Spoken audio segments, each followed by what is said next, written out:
नाम सार नाम सार नाम सार नाम सार नाम सार नाम सार नाम सार नाम सार धरती पार भव सिंधु धरती पार भव सिंधु धरती पार भव सिंधु धरती पार भव सिंधु नाम सार नाम सार नाम सार नाम सार नाम सार नाम सार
शिवभक्तीपरायण शंकरांना बोलून त्यांना साधण्याचे शिवभक्तीपरायण बाळू लागले मांडली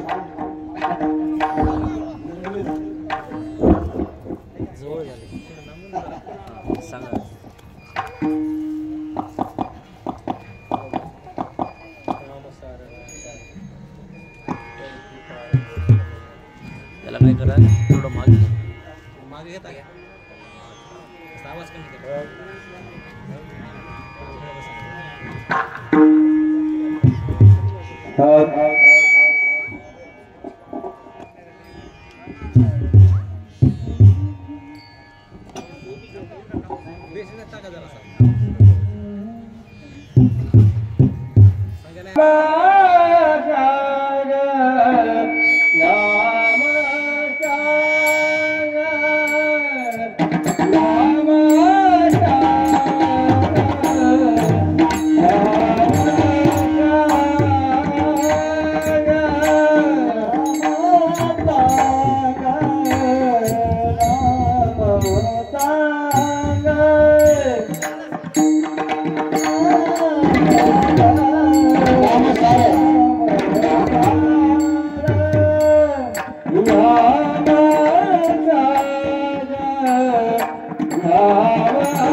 नामसार तरते पार भव सिंधो नाम चांग फिटे पांग देहाचा नाम गोड तुटे ओढ विषयाचे नाम चांग फिटे पांग देहाचा मार्ग निका मनमत हकारी नाम चांग फिटे पांग देहाचा नृतावसाने नटराज राजो नन्ना दडक्का मनव पंचवारम उद्धरतु कामासनकादि सिद्धा एतद्विमर्शे शिवसूत्रजालम् प्रथमन करू पंचाचार्या करू प्रथमन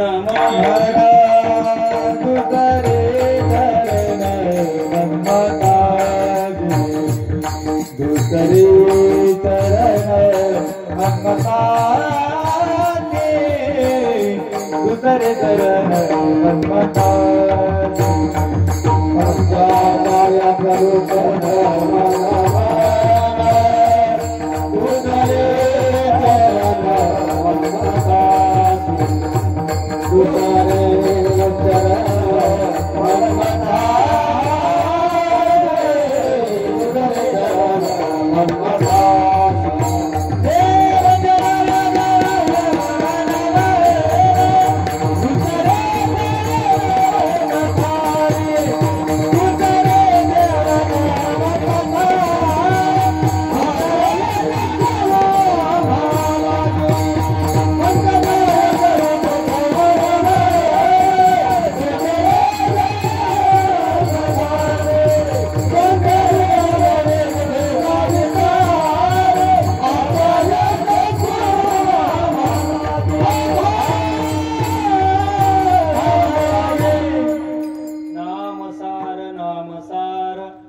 तरते पार भव सिंधो नाम चांग पिते पांग देहाचा नाम गोड तुटे ओढ विषयाचे नाम चांग पिते पांग देहाचा मार्ग निका मनमत हकारी नाम चांग पिते पांग देहाचा प्रस्तुत प्राप्त प्रसंगी प्राप्त स्थळी चिंतन रूपी सेवे करता निवडलेला अभंग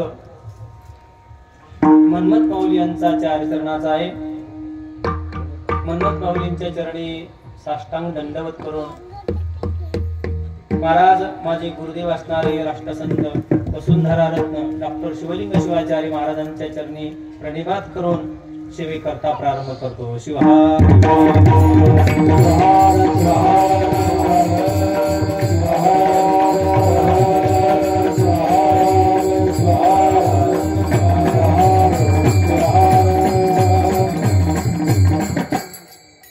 सेवेला या ठिकाणी मनमत माऊली म्हणतात बाबा, मनमत माऊलीचा 4 चरणाचा अभंग मनमत माऊली अभंगाद्वारे म्हणतात, नाम कसं आहे सार आहे, नाम सार तरते पार भव सिंधू. जो नामाचं चिंतन करतो तो भव सिंधू सागर तरुण जातो मार.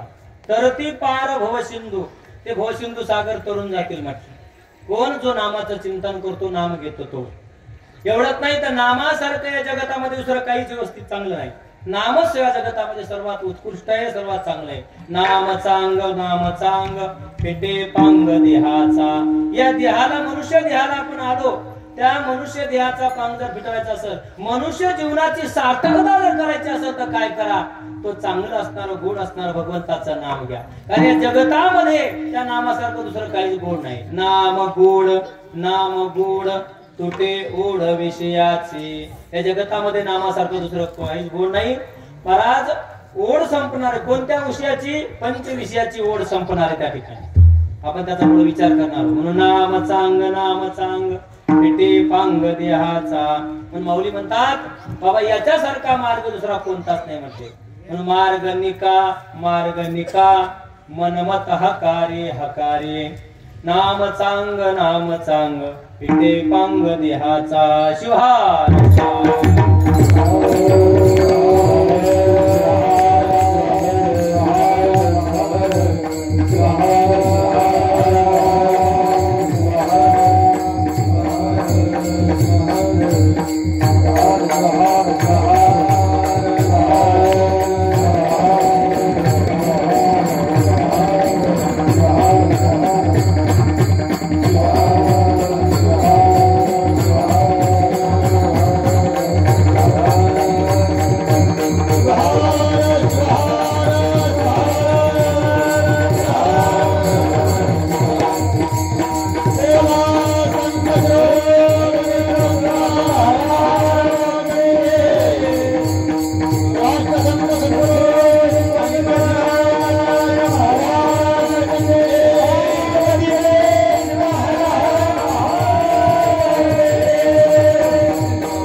अभंगावरती विस्तृत चिंतन करण्यापूर्वी अल्पसा परिहार द्यायचा तो म्हणजे असा.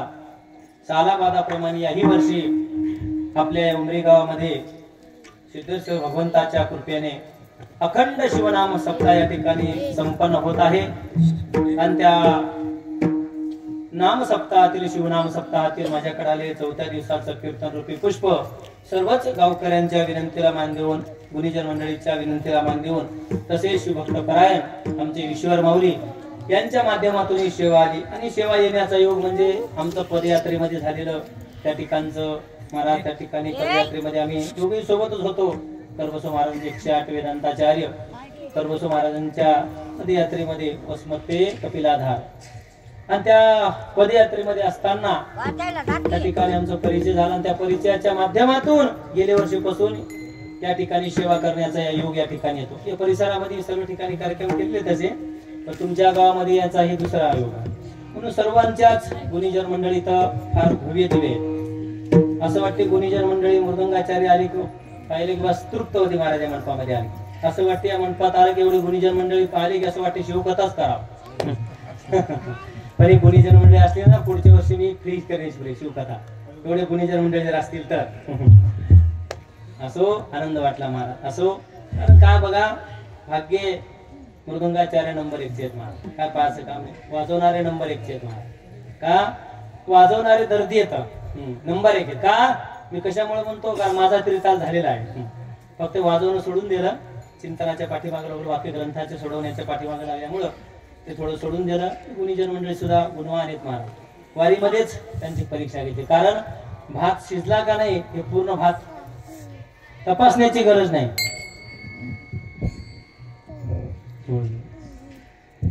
तपासण्याची गरज नाही. थोडं एक शीत जरी बघितलं तर सर्व लक्षात येतं.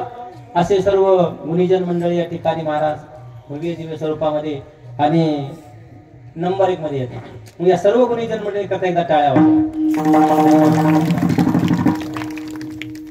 कारण का मृदुंगाचार्य पाहिले की मला माझे बोल आठवतात. माझा आवडता बोल होता, तिथं तिथे धागी तिथं कडधा तिथं धागी तिथं कडधा तिथं धागी तिथं कत धा न धा न धा कत धा न धा न धा कत धा न धा न धा.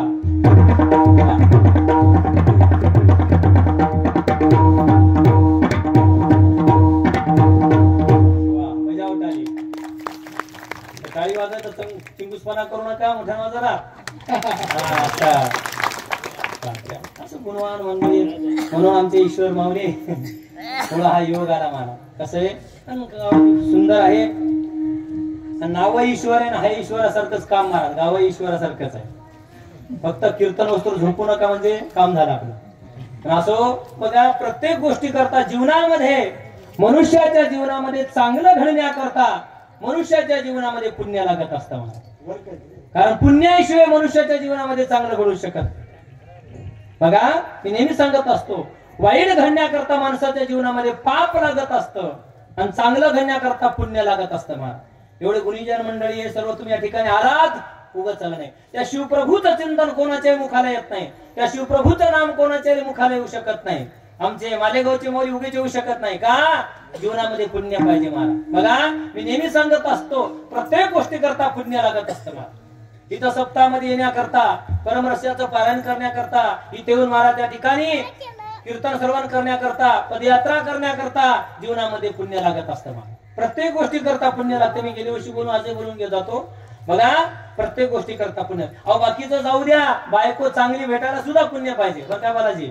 म्हणजे मेवणे संगत आले राहिले म्हणून सांगतो त्यांना, बायको चांगली भेटायला पुण्य पाहिजे महाराज. एकाना मला महाराज माणसाकडे गडगंज संपत्ती आहे, मालेगावकर गडगंज संपत्ती आहे, सगळ्या गोष्टीची अनुकूलता आहे, काय हरकत आहे पण नाही. शास्त्र सांगतं 5 लक्षणांनी युक्त असणारी पत्नी भेटायची जर वाटत असेल तर शास्त्र सांगते त्याच्याकरता पुण्य लागतं महाराज. बघा अनुकूलाम विमलांगीम कुशलाम सुशील संपन्नाम पंचलकाराम भार्याम पुरुषा पुण्योदयान लभन्ते. शास्त्र सांगतं 5 लक्षणांनी युक्त असणारी पत्नी जर भेटायची वाटत असेल तर त्याच्याकरता सुद्धा पुण्य लागतं मला. एखाद्यानं थकून यावं आणि थकून आल्याच्या नंतर म्हणा, अगं मी फार थकून आलो, असं कर, सुंदर प्रकारचं मसालेदार वांग कर, सुंदर प्रकारच्या पोळ्या कर, मला भोजना करता वाट. तिने लगेच म्हणावं मालक बिलकुल नाही, परवा दिवशी करून ठेवलेला ठेस आहे आणि काल करून ठेवलेल्या पोळ्या त्यासोबत खा. यानं समजा आपला मूर्तिमंत पाप आहे, यानं सांगावं तिने ऐकावं. अशी पत्नी भेटण्याकरता महाराज पुण्य लागतं. मग व्यवहारातल्या गोष्टी जर घडण्याकरता पुण्य लागत असेल तर माझ्या शिवप्रभूचं नाम चिंतन महाराज मुखाने येण्याकरता बिगर पुण्याने येईल का ते नाही, त्याच्याकरता सुद्धा पुण्यच लागतं.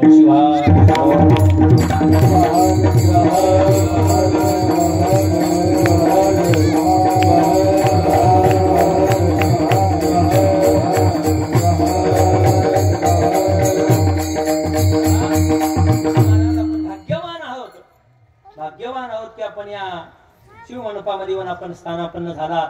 या ठिकाणी शिवचिंतन श्रवण करता, परमर्षाचं पारायण करता आपण भाग्यवान आहात मला. कारण का हे उगच कोणाच्या मुखाला येऊ शकत नाही मला. नाम मुखाला येण्याकरता अनंत जन्माची पुण्य लागते. कोटी बोलाते परवा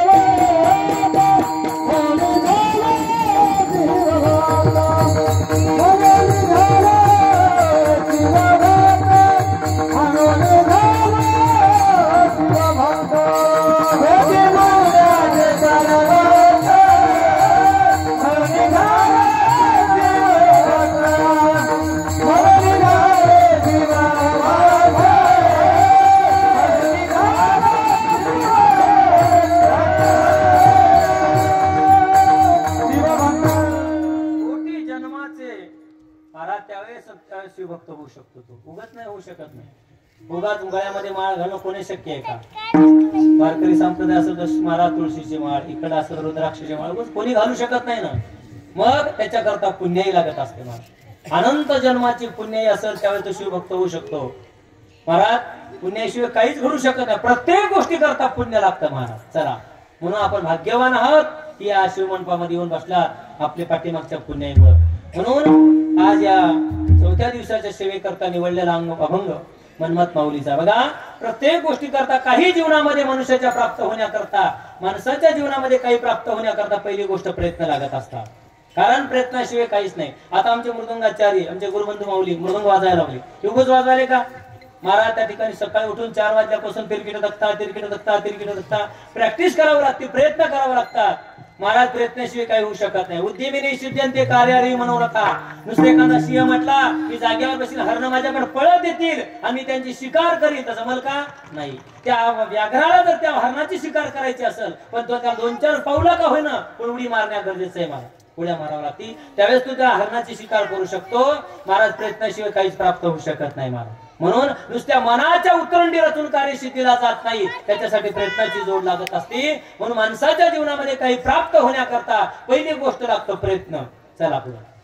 त्याच्यानंतर महाराज प्रयत्न लागतात आणि त्याच्यानंतर मनुष्य जीवनामध्ये काही प्राप्त होण्याकरता महाराज काळ अनुकूल लागत असतो. महाराज काळ अनुकूल लागतो आणि काळ अनुकूल असेल तरच आपण प्रयत्न केलेले सफल होत असतात. चला पुढे.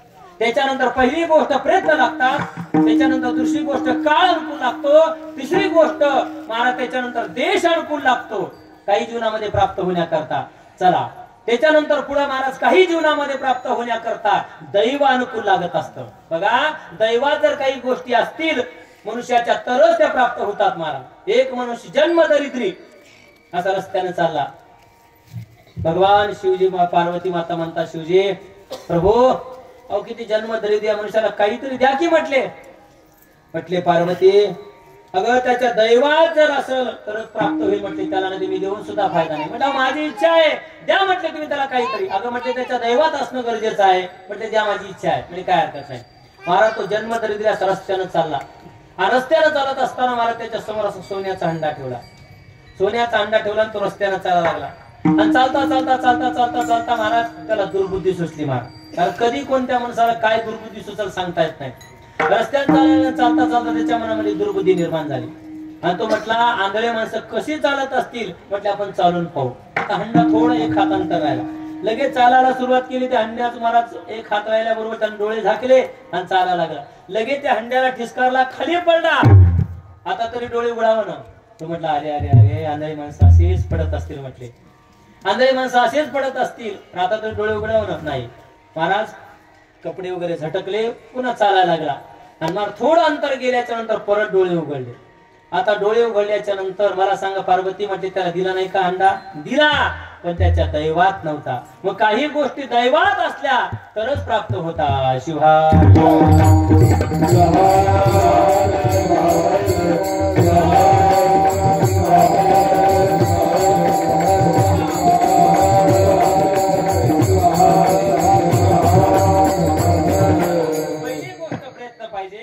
दुसरी गोष्ट महाराज काळ अनुकूल पाहिजे, तिसरी गोष्ट देश अनुकूल पाहिजे, चौथी गोष्ट महाराज दैवात पाहिजे आणि पाचवी गोष्ट ते प्राप्त होण्याकरता तो मनुष्य निर्लज्ज पाहिजे. महाराज लाज सोडली पाहिजे त्यानं. काही लोक म्हणतात कुठे लाज सोडायची का नाही, पण कुठं काही ठिकाणी लाज सोडली पाहिजे. महाराज कुठं लाज सोडाव त्याची शास्त्रानं पुन्हा 5 कारण सांगितले. चला 2 मिनिटं बघा. शास्त्रानं सांगितलं माणसानं कुठं लाज सोडावी. पहिली गोष्ट सांगितलं माणसाने धन कमवत असताना लाज सोडली पाहिजे. काही माणसानं काम करावं पण दिवसभरातून 500 रुपये कमवलेच पाहिजे. महाराज तर काय लोक म्हणतात आम्ही पाटील हे कसं काम करू, नको करू, उद्या भीक माग. महाराज असं आहे पाटील की करून जमत नाही. काही काम करावं पण 500 रुपये कमवले म्हणजे काही करायचं नाही, योग्य तेच करायचं. बघा एक समाज असा आहे ते काही करत टपर विचार मला भंगार याचा पण घरी महाराज 500 रुपये आणत असते. आणि आपला अवलादी म्हणतात मी पाटील हे कसं काम करू, नको करू, भीक मागू द्या. मात्र घरावरचे महाराज मग त्या ठिकाणी धन कमवत असताना माणसानं लाजलं न पाहिजे. चला दुसरी गोष्ट विद्या कमवत असताना माणसानं लाजू नये. का विद्या कमवत असताना लाजू नये? शास्त्रकारांकडून चिंतन सांगितलं. विद्या असं आहे की माणसाच्या जीवनातली ती अत्यंत तृप्ती करतं. महाराज बघा शास्त्रानं सांगितलं अन्न हे माणसाची क्षणाची तृप्ती करतं आणि विद्यादान हे अत्यंत तृप्ती करते. महाराज शास्त्रकारांकडून चिंतन सांगितलं अन्नदानं परमनास्ति विद्यादानो तपोदिकं अन्येन शनिका तृप्ती यावजीवंत विद्यया. अरे अन्नानं क्षणाची तृप्ती होते पण विद्यादानानं अत्यंत तृप्ती होते. म्हणून तर शास्त्रानं सांगितलं ना विद्या म्हणजे काय, वाघिणीचं दूध आहे. म्हणून त्या ठिकाणी महाराज विद्या कमवत असताना माणसांना लागले. आमचे मौली शिकू लागले. एखाद्या आता गुरुजीन मारला एक ठोका, का रे म्हटले तुझा बोल चिकला कसा व्यवस्थित वाजवत नाही म्हटले. व्यवस्थित चाट पडली पाहिजे, व्यवस्थित गुपकी वाजली पाहिजे म्हटले. मग महाराज. आणि त्यावेळेस मारलं त्यांना जाऊ दे गुरुजी मारायला लागले, दिलं सोडून तर जमल का? प्राप्ती होईल का विद्या? नाही.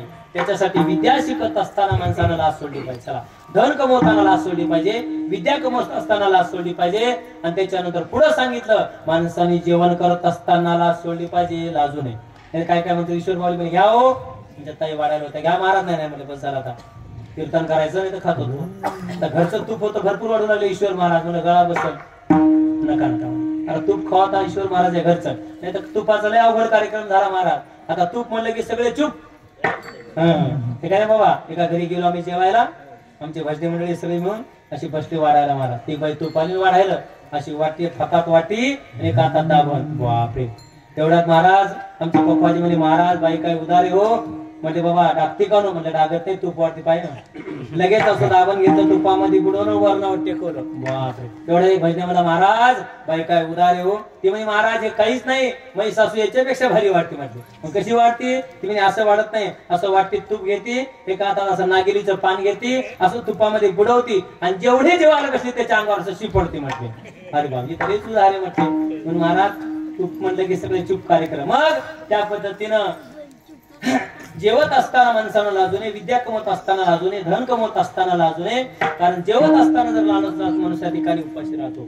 आणि त्याच्यानंतर पुढे शेवटचं सांगतो, माणसानं महाराज भक्ती करत असताना लाजू नये. आणि भक्ती करत असताना जर लाजला तर तो मनुष्य जीवनामध्ये उत्तीर्ण होऊ शकत नाही. आपल्या गंतव्य स्थानापर्यंत, त्या शिव तत्वापर्यंत तो पोहोचू शकत नाही. शिवा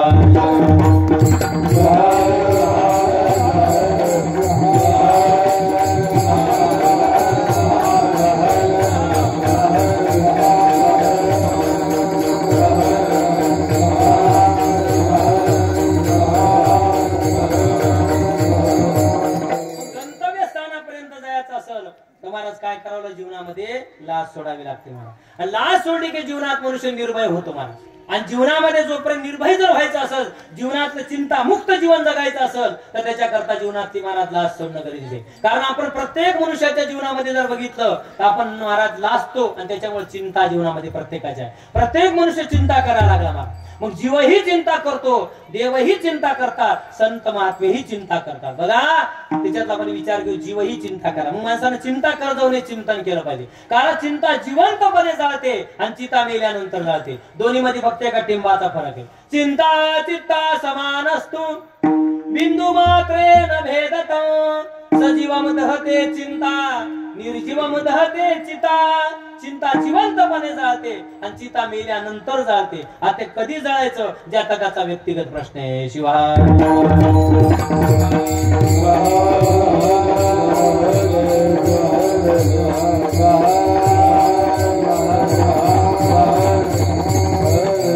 चिंतनाग्रस्त झालेली माणसं माझ्या मनमत माऊलीकडे गेले. माऊली आमच्या जीवनातली चिंता गेली पाहिजे. माऊली म्हणतात त्याच्याकरता जीवनाला निर्लज्ज व्हावं लागतं, भक्ती करावी लागल. म्हटले काय हरकत नाही, भक्ती करू.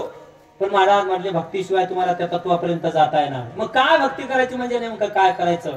बाबा भक्ती करत असताना अंतःकरण शुद्ध करून भक्ती करा. असे शुद्ध भाव ज्याचा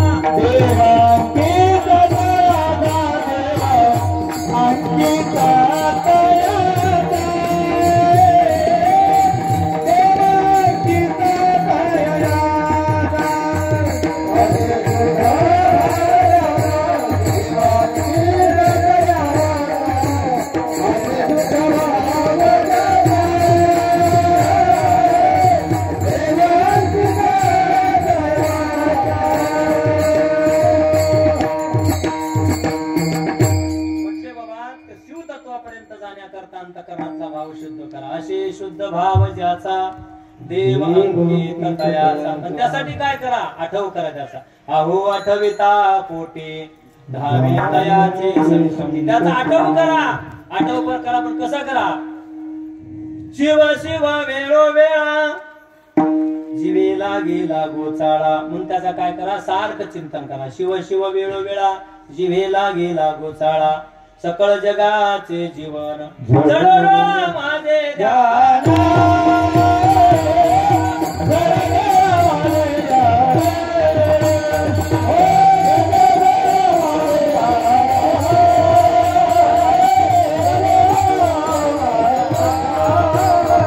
Thank you.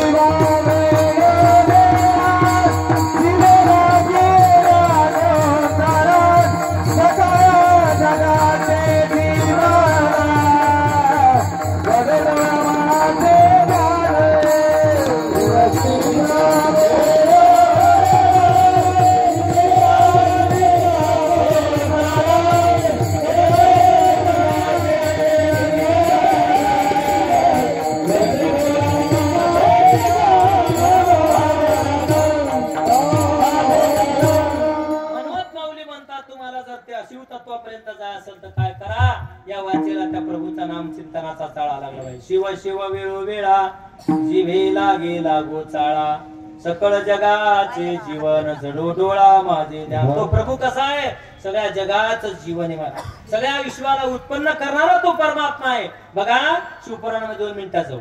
बघा ज्यावेळेस भगवंताला सृष्टी रचना करण्याची इच्छा झाली त्यावेळेस भगवंतानं डाव्या महाराज भागाला त्या ठिकाणी अमृत चोळलं आणि त्या ठिकाणी विष्णूची त्या ठिकाणी उत्पत्ती केली. चला, म्हणून तो विश्वाचा कसा आहे, विश्वोत्पत्ती आली हे तवे, विश्वाची उत्पत्ती करणारा तो परमात्मा आहे मला. मग त्या तत्वापर्यंत जायचं असेल तर काय करा, या वाचेला त्या शिवनामाचा चाळा लागला पाहिजे. मग महाराज साधक मंडळी म्हटले, माऊली आमच्या लक्षात आलं, या वाचेला शिवनामाचा चाळा लागला पाहिजे म्हटले. मग तो शिवतत्व ते शिवनाम का आहे, महाराज म्हटले या जगात सर्वात सार जर काय असेल तर शिवनाम सार आहे. अभंगाचं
शिवतत्वापर्यंत जायचं असं तर काय करा, सार असणार शिवप्रभूचं ते नाम घ्या. नाम सार, नाम सार, नाम कसं आहे, सार आहे.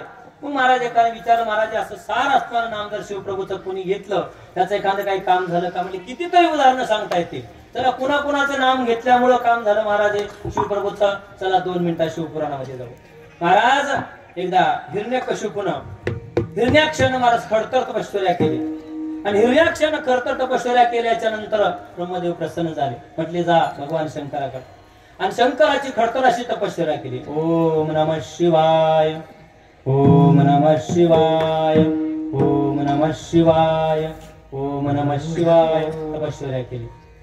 मग महाराज त्याची इच्छा होती की मला औरस पुत्र पाहिजे, महाराज मग अजन्मा पुत्र पाहिजे मला असा. मग अशी तपश्चर्या केल्याच्या नंतर पण प्रकार आता भगवंताला पण काळजी पडली, काय करावं. याची तर इच्छा आहे की याला म्हटले अजन्मा पुत्र पाहिजे, न जन्मणारा. अजन्मा पुत्र कुठून द्यायचा, मग आता काय करायचं, भगवान शंकराची सारखी प्रार्थना करायला. ओम नमः शिवाय, ओम नमः शिवाय, ओम नमः शिवाय. तेवढं एकदा काय झालं, पार्वती मातेला भगवान शंकराची थोडी चेष्टा करण्याची इच्छा झाली. आता पती पत्नी मध्ये ते चालत राहतं. आता चेष्टा करण्याची इच्छा झाल्याच्या नंतर एक दिवशी आमचे भगवान शंकर सुंदर प्रकारचं त्यांनी नृत्य केलं.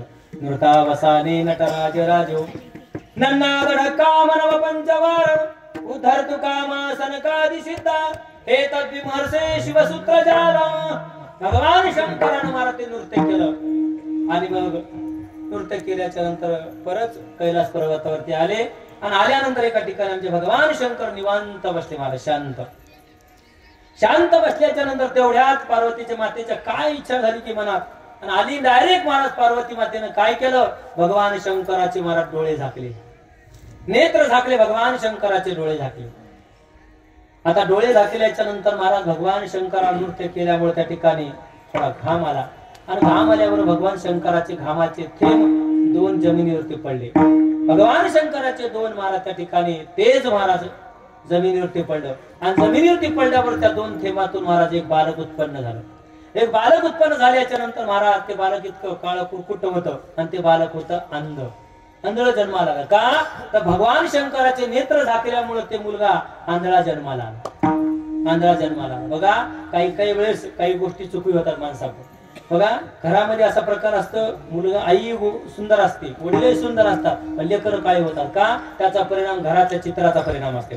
घरात असे पैलवानाचे चित्र लावायचे काळे कुरकुट, त्याचा परिणाम असतो. पण घरातले फोटो सुद्धा चांगले पाहिजे. कधी कधी कधी कधी त्या फोटोचा परिणाम घरच्या व्यक्तीवर होत असतो. चला आपल्या तिकडे जायचं नाही, घरातले फोटो सुद्धा व्यवस्थित पाहिजे. नाही तर काय काय घरामध्ये असे चित्र विचित्र फोटो लावले असतात, असं वाटते त्याच्या घरात 10 मिनिटं सुद्धा बसू नये.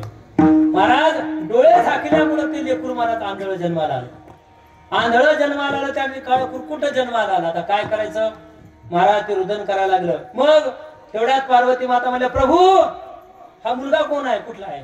अगं म्हटलं तुझाच मुलगा आहे. म्हणजे आंधळ लेकरू माझं, असं कसं शक्य आहे? म्हटले तुझंच आहे. कसं काय, कशावरून? म्हटले तू माझे डोळे झाकले नाही का, आणि डोळे झाकल्यामुळे ते आंधळ जन्माला आलं. म्हटलं कारण शिवपुराणामध्ये बऱ्याच कथा आहेत. चला तिकडे जायचं नाही, आपल्या मर्यादितीमध्ये पाहूचिंतन करू नका. मग त्या पद्धतीनं महाराज हिरण्याक्षणाशी खडतर तपश्चर्या केली. पार्वती माता त्या मुलाला सांभाळू लागली, आणि खडतर तपश्चर्या केल्यामुळे, नाम चिंतन केल्यामुळं, ओम नमः शिवाय, ओम नमः शिवाय, ओम नमः शिवाय, नाम चिंतन केल्याचा परिणाम भगवान शंकर प्रसन्न झाले. वरम ब्रूही, अरे बाबा हिरण्याक्ष म्हटले तुझ्या तपस्येवर मी प्रसन्न आहे, माग म्हटले तुझी काय इच्छा असेल तर. म्हणजे काही नाही भगवंता माझी एकच इच्छा आहे, अजन्म असा मला पुत्र पाहिजे. म्हणजे काय हरकत नाही. लगेच पार्वती मातेजवळचा तो मुलगा उचलला भगवान शंकरानं, आणि तो हिरण्याक्षाला दिला. महाराज मला सांगा कशामुळे प्राप्त झाला, काय केलं हिरण्याक्षानं? काहीच केलं नाही, फक्त त्या प्रभूचं नाम चिंतन केलं. नाम सार, नाम सार,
कशामुळं? केवळ शिवप्रभूचं नाम चिंतन केल्यामुळे. इतकं भगवंताच्या नामामध्ये ताकद आहे. नाम सार. बरं नामा मला जो नामाला शिवप्रभूच्या नामाला विनमुख झाला, त्याचा परिणाम त्याला जीवनातून संपावं लागलं. त्याला दुसरे उदाहरण पाहता.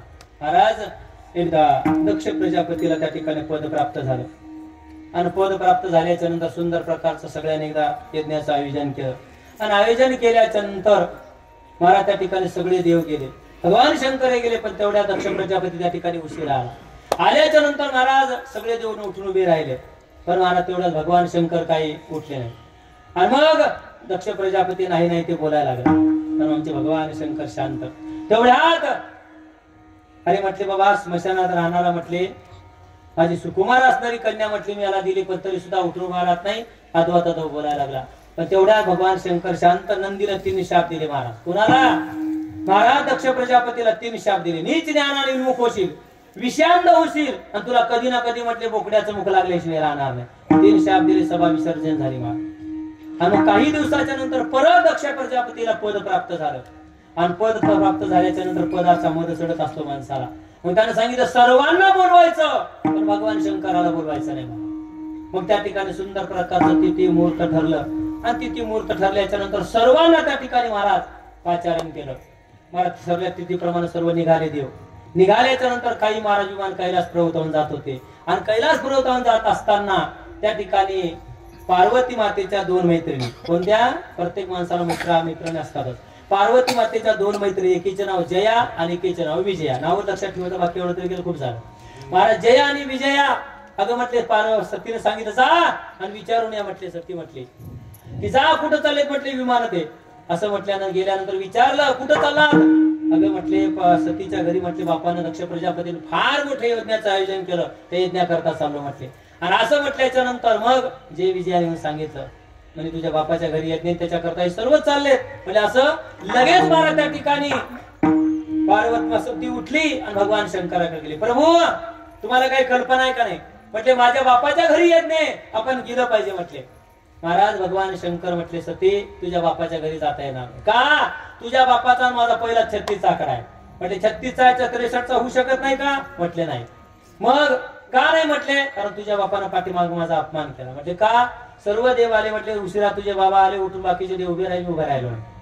मग बरोबर म्हटले चुकलं तुमचं, माझे बाबा आल्यानंतर तुम्ही उठून उभा राहायचं तुमचं काम होतं म्हटले. बघा महाराज मुलगी एवढी बापावर प्रेम करते, एवढी बापावर प्रेम करते की ती बापाचं चुकू द्या ती म्हणणार नाही माझ्या बापाचं कवा चुकलं. तिचा बाप जरी दारू पिऊन गटारात पडला तर ती म्हणणार नाही बाबा दारू पिऊन गटारात पडला, ती नाही चक्कर आली पडली असते म्हटले. दारू पिऊन पडले कवाच म्हणत नाही महाराज, मुलगी एवढे प्रेम करत असते. मग त्या पद्धतीनं नाही जायचं म्हटलं. बरं जाऊन म्हणे का नाही जायचं? म्हणजे सती तुला शास्त्र सांगतो बघ. काही ठिकाणी माणसानं बोलवल्याशिवाय जाऊ नये, लग्नाला वास्तुशांतीला बोलवल्याशिवाय जाऊ नये. आणि काही ठिकाणी न बोलवता गेलं पाहिजे, कथा कीर्तनाला न बोलवता गेलं पाहिजे. आणि काही ठिकाणी बोलवलं तरी जाऊ नये. चला म्हटले माऊली एक क्वार्टर घेऊ जावं का? तिथे जाऊ नये, तिथं आपला आदप होता नाही. महाराज सती म्हटले प्रभू तुम्हाला शास्त्र सांगते, मी सुद्धा शास्त्र सांगते ऐका. म्हटले बापाच्या घरी मुलीला न बोलवता गेलं तरी चालतं, गुरुच्या घरी शिष्याला न बोलवता गेलं तरी चालतं, देवाच्या घरी भक्तानं न बोलवता गेलं तरी चालतं. निरुत्तर केलं महाराज सतीनं. आणि निरुत्तर केल्याच्या नंतर जायचं म्हणजे ताड दिवशी उठली सती हट्ट गेला. कारण शास्त्रामध्ये 3 प्रकारचे हट्ट सांगितले. एक बाल हट्ट आहे, एक राज हट्ट आहे आणि एक स्त्री हट्ट आहे महाराज. स्त्री हट्ट आहे, स्त्रीने हट्ट घेतला की ते पुरावाच लागतं महाराज. म्हणून तर मुख्यमंत्र्यांना पुरवला सगळ्यांचा हट्ट. 1,500 रुपये खात्यात आले. आले का नाही? घेऊ काढून महाराज सत्ता बदलली की बाबा. मग त्या ठिकाणी शिवार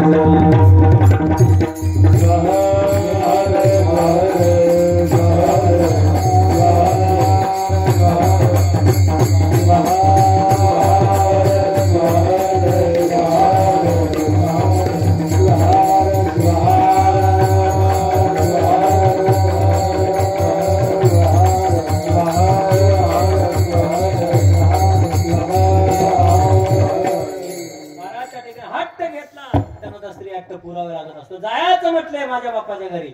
निघाली ताड दिवशी सती निघाल्यावर शिवगण दिले महाराज नंदी दिला छत्र चामोदर निघाली सती जाण्याकरता. आणि निघाल्या बरोबर महाराज त्या ठिकाणी दक्षाच्या घरी गेल्याबरोबर पाहिलं बाकीच्या घरी मोठ्या घरी दिलेल्या होत्या. दक्षानं ताकीद दिली कोणी सुद्धा सतीला बोलायचं नाही. आणि जो सतीला बोलल त्याचा शिरच्छेद करण्यात येईल.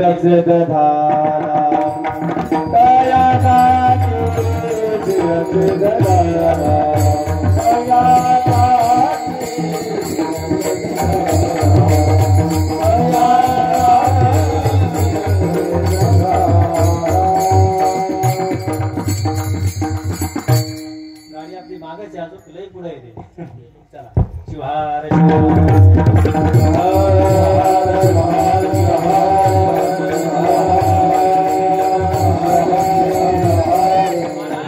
बाकीच्या बहिणी मोठ्या घरी दिल्या. लगेच त्या ठिकाणी सती गेली आणि गेल्या बरोबर बाकीच्या बहिणी मोठ्या घरी दिले. विचारलं काय ताई कधी आली? महाराज लगेच म्हणे काय तुझ्या मालकानं घर वगैरे काय मांडलं का नाही? तिथं राहतो स्मशानात. सती शांत. दुसऱ्या काय ताई बरं चाललं? सगळे व्यवस्थित म्हटले. काय तू आम्हाला कोणत्या कंपनीचं पावडर वापरतो का? तीच मेलेल्या माणसाची राख लावतो. सती शांत. तिसरी पुढे आले काय ताई बरं चाललं? म्हटले सगळे व्यवस्थित. तुझ्या मालकाच्या डोक्यावरचं पाणी पडायचं बंद झालं का? चालूच आहे. सती शांत. प्रत्येकीनं काय ना काय बोलावं, पण महाराज तेवढ्यात आई आली आणि आईने कडकडून मिठी मारली. महाराज आईचं प्रेम फार वेगळं असतं. आईने कडकडून मिठी आली मारली आणि सांगितलं, आई बाबानं सर्वांना बोलवलं ग, माझ्या आई माझ्या बाबाला मालकाला का नाही बोलवलं? म्हटले जाऊ दे, तुझ्या बाबाचा स्वभाव तसा आणू. लगेच सती तिथून महाराज दक्ष मंडपामध्ये गेली. सर्वांना त्या ठिकाणी पूजेचा मान नाही, पण माझ्या भगवान शंकरा करता पूजेचा मान नाही असं नाही, काहीच नाही. आणि त्यावर सती रागावली, मध्ये बाबा माझ्या मालकाला पूजेचा मान का नाही? म्हणजे काय त्या मालकाला मान द्यायचा? त्या अंगाराला लावणारा महाराज म्हणे, बाबा का मान नाही? म्हणजे काय मान द्यायचा? स्मशानात राहणारा बाबा, माझे मालक स्मशानात राहतात त्याचं कारण आहे. प्रत्येकाला एक नाही दिवस स्मशानात जावं लागते म्हटले. बघा, कारण बाबा माझे मालक स्मशानात का राहतात? त्याचं कारण स्मशान ही वैराग्याची भूमी. बघा, स्मशान भूमीमध्ये गेलं की माणसाला वैराग्य होतं. मला सांगा बरं, आतापर्यंत स्मशान भूमीमध्ये गेल्यानंतर कोणी विचारलं का काय चालू आहे? कापसाचा भाव काय चालू आहे? सोयाबीनचा भाव? माणसं काय म्हणतात, बाबा काय खरे हो, कालच म्हटलं आम्ही त्यांच्यासोबत चहा घेतला आणि आज असं कळालं ते गेले. म्हणजे गेले नाही अजून, ते आहेत. पण माणसं काय म्हणतात, काय फक्त या गोष्टी कुठं? स्मशानभूमीमध्ये मार. आणि स्मशानभूमीतून घरी आलं, मालकीनबाईनं पाणी पाय धुतले, मालकीनबाईने चहा दिला की चहाच्या घोटासंग बोंबल वैराग्य. याला म्हणतात स्मशान. बाबा माझे मालक स्मशानात राहतात त्याचं कारण आहे स्मशान ही वैराग्याची भूमी. महाराज सती प्रत्येक प्रश्नाचं उत्तर देत दक्ष बोलत होता. पण सतीने विचारलं, माझ्या बाबापासून तयार झालेले शरीर कशा मारा तयार ठेवायचं? महाराज ती आदिशक्ती होती का? सामान्य होती का? आदिशक्ती होती. ऐ गिरी रंदिनी रंदितमेदिनी विश्वविनोदिनी रंगनुते. ऐ गिरी रंदिनी रंदितमेदिनी विश्वविनोदिनी रंगनुते. गिरिवर विंध्य शिरोधिनी वासी, गिरिवर विंध्य शिरोधिनी वासी, विष्णु विलासिनी विष्णुनुते. भगवती हे सिद्धिकंठ कुटुंबिनी भूरि कुटुंबिनी भूरि कुटे. जय जय हे महिषासुरमर्दिनी रम्यकपर्दिनी शैलसुते. रम्यकपर्दिनी शैलसुते. रम्यकपर्दिनी शैलसुते.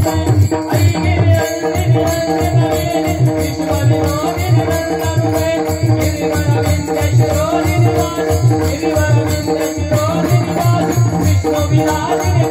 गिरिवर विंध्य शिरोधिनी वासी, गिरिवर विंध्य शिरोधिनी वासी, विष्णु विलासिनी विष्णुनुते. भगवती हे सिद्धिकंठ कुटुंबिनी भूरि कुटुंबिनी भूरि कुटे. जय जय हे महिषासुरमर्दिनी रम्यकपर्दिनी शैलसुते. रम्यकपर्दिनी शैलसुते. रम्यकपर्दिनी शैलसुते. जोहार.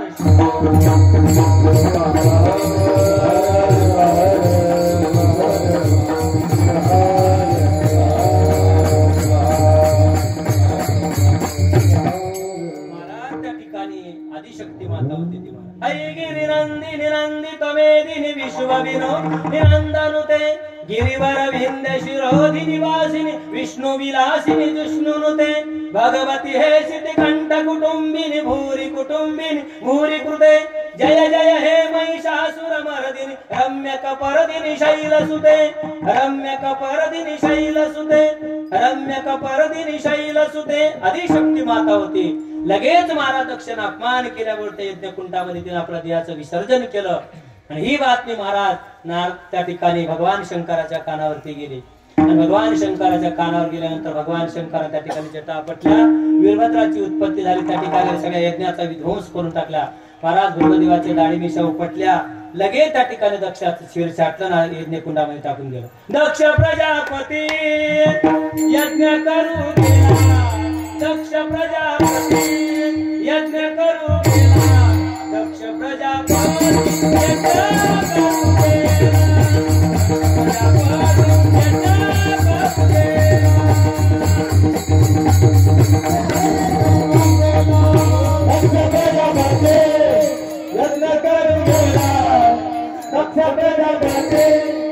यज्ञ करू गेला. फिरसे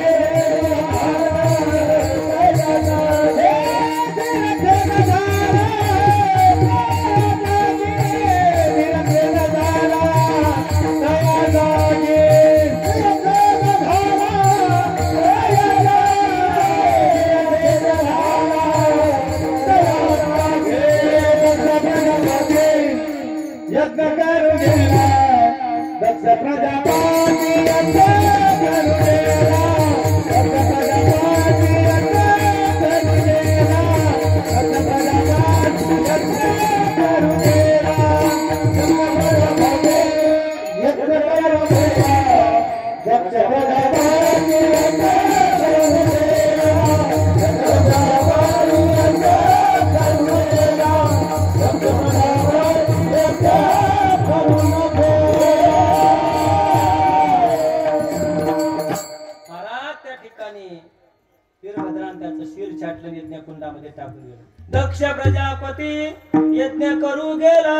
त्या ठिकाणी महाराज त्यात क्षीरशी झाला. कशामुळं? केवळ भगवान शंकराची निंदा केल्यामुळे. त्याच्यानंतर परत त्या ठिकाणी भगवान शंकराची सर्वांनी स्तुती केली, जसं त्या पुष्पदंत नावाच्या कवीने सुद्धा केली. महिम्न पारंते परमविदिशो यज्ञ सदृशी स्तुतीर ब्रह्मादीना मपित दवसन्नास्त्वयि गिरा. महाराज महाराज सर्व देवाने स्तुती केली, पण भगवान शंकर शांत झाले नाही. का? सतीचं अर्ध शरीर जळालं होतं आणि अर्ध शरीर शिल्लक होतं. भगवान शंकरानं खांद्यावरती घेतलं आणि याचं भ्रमण करू लागले. बघा आता काय करायचं? जोपर्यंत भगवान शंकराच्या खांद्यावरती सतीचं शरीर आहे तोपर्यंत भगवान शंकर शांत होणार नाही. हृदय मानत काय करायचं? सगळेजण भगवंताकडे गेले आणि सांगितलं चिंता करू नका. भगवंताने सुदर्शन चक्राच्या द्वारा सतीच्या शरीराचे 52 तुकडे केले. काही ठिकाणी महाराज 51 सांगितले आणि ते 52 ठिकाणी पडले तर 52 पीठ तयार झाले. आपल्याला 3.5 प्रकारचे पीठ माहिती आहे, कोल्हापूर, तुळजापूर, महाराज माहूर, गणवणीची देवी. पण हे 52 ठिकाणी पडले, 51 ठिकाणी पडले, त्यात महाराज त्यामुळं 52 पीठ त्या ठिकाणी तयार झाले. आपल्या सर्वांना माहिती आहे एक पीठ या ठिकाणी तयार आहे. कुठं? ज्यावेळेस माहूरला जातो काही लोक, त्या ठिकाणी हिवरा संगम आहे. त्या ठिकाणी सतीच्या शरीराचा एक तुकडा त्या ठिकाणी पडला, त्या ठिकाणी एक पीठ तयार आहे. शिवपुराणे सगळे सांगायला पीठ. मग त्या ठिकाणी महाराज ज्या ज्या ठिकाणी सतीचे शरीराचे तुकडे पडले त्या त्या ठिकाणी ते पीठ तयार झालं. शिवा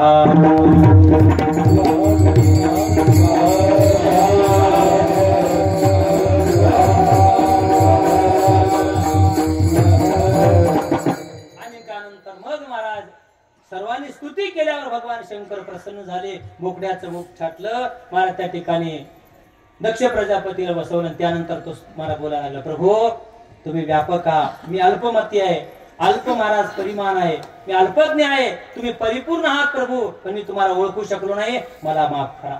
महाराज शिवाची निंदा केली, त्याच्यामुळे बोकड्याचं मुख बसावं लागलं. म्हणून जो शिव तत्वाला जाणलं आणि जो शिवाचं चिंतन करतो त्याच्या जीवनामध्ये सगळ्या गोष्टी प्राप्त होतात. महाराज म्हणतात तुम्हाला सर्व जर प्राप्त व्हावं वाटत असेल एकच करा, ते सार असणारं शिवप्रभूचं नाम घ्या.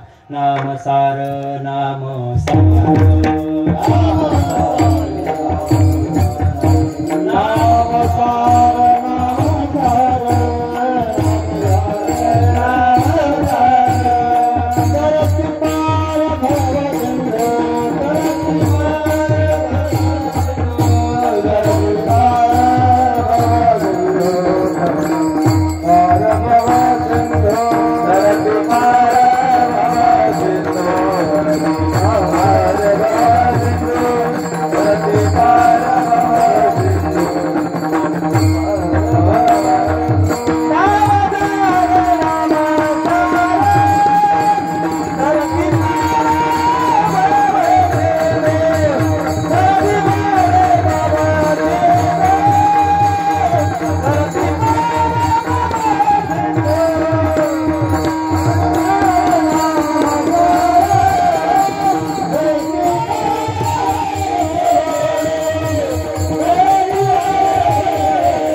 नामामध्ये फार मोठी ताकद. एकच उदाहरण सांगून पुढे जाऊ. बघा बघा उपमन्यूनं काय केलं महाराज? व्याघ्रपाद मुनीचा मुलगा उपमन्यू आपल्या मामाकडे राहत होता आणि मामाकडे राहत असताना महाराज आईला तो म्हणायचा, आई मला दूध पाहिजे. लगेच आई महाराज पिठामध्ये पाणी टाकायची आणि त्याला कालवून लगेच त्याचं ते दूध तयार करायची आणि त्याला द्यायची. आणि असं करता करता त्यांनी प्राशन करायचं.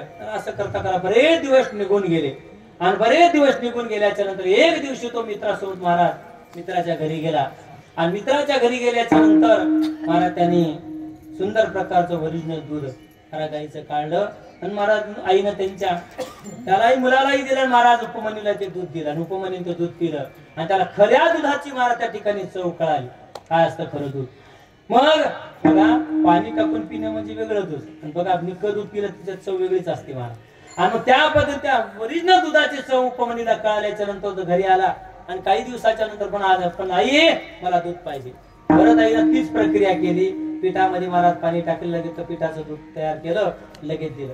महाराज ते एक घोट घेतला सांगितलं आई हे ओरिजिनल दूध नाही मला खऱ्या दुधाची चव कळाली. म्हटली आई मला याची गरज नाही मला ओरिजिनल दूध पाहिजे. असं म्हटल्यानंतर बाई सांगितलं बाळा मी तुला ओरिजिनल दूध देऊ शकत नाही. तुला जर ओरिजिनल दूध पाहिजे असेल तर जा त्या शिवप्रभूचे चिंतन कर त्या शिवप्रभूचं नाम चिंतन कर त्या दुधाची तुला प्राप्ती होईल म्हटले. आणि महाराज उपमन्यू सुंदर प्रकार त्या ठिकाणी गेले शिवप्रभूचे चिंतन केलं. ओम नमः शिवाय ओम नमः शिवाय ओम नमः शिवाय ओम नमः शिवाय. माझे भगवान शंकर त्या ठिकाणी प्रसन्न झाले. सांग काय इच्छा आहे तुझी. काय नाही फक्त एक वाटीभर दूध पाहिजे म्हटले. महाराज भगवंताने विचार केला मी जर याला वाटीभर दूध दिलं तर सगळे लोक मला नाव ठेवतील म्हटले. अहो म्हटले उपमन्यू लहान बालक होतं म्हटले त्याला मागायचं कळालं नाही पण त्या प्रभूने तरी मग देवाला तर कळावं म्हटले. काय दिलं वाटीभर दूध काय दिलं महाराज उपमन्यूला सागर देऊन टाकला शिराचा सागर. उपमन्यूला शिराचा सागर त्याच्यामुळं त्या शिवप्रभूचं नाम चिंतन केलं. असं ते शिवप्रभूचं नाम सार आहे म्हणून पावली माता तुम्ही काय करा दुसरं काहीच करू नका. हे जगाचं सार तत्व काय आहे तर ते फक्त शिवप्रभूचं नाम आहे म्हणून नाम सार. त्याला सांगा दुधाचं सार काय दही दह्याचं सार काय लोणी लोण्याचं सार काय तूप. तसं या सर्व जगतामध्ये जर विचार केला तर या जगतामध्ये सार जर काय या जगतामध्ये फक्त शिवप्रभूचं नामच एक सार आहे. शिवाय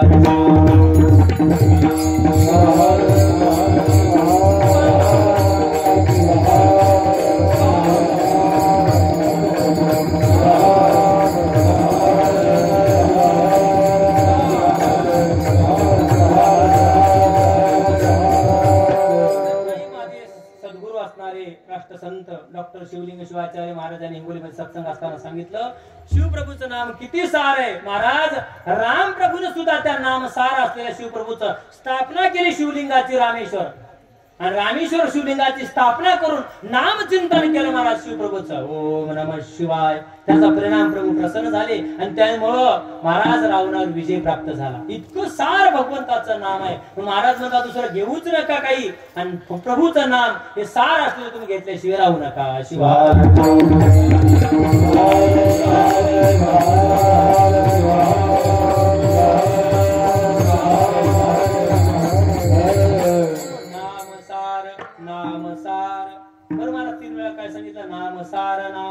एकदा सांगून जमत नव्हतं का नाही. बघा एखाद्या वस्तूची सिद्धता जर करायची असेल तर ती वस्तू वारंवार त्याचा उच्चार करणं गरजेचं आहे. एक उदाहरणार्थ घ्या एखादी वस्तू आपण लिलाव करू आपण काय म्हणतो 1001 1002 1003 आणि 3 म्हटल्याच्या नंतर एखाद्या व्यक्ती मला नाही 10,000 देतो तरी त्याला ती वस्तू दिल्या जात नाही.